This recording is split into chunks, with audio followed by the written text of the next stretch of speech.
Here I have NOKIA G60, and today I'm going to show you how to turn off front camera mirroring effect on this device.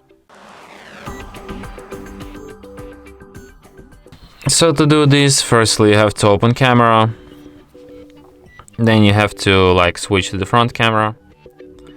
Now let's take one photo just for an example, and now I'm going to show you how you can disable this feature. So you tap on this arrow, go to the settings, and here you can find mirror photos for front camera.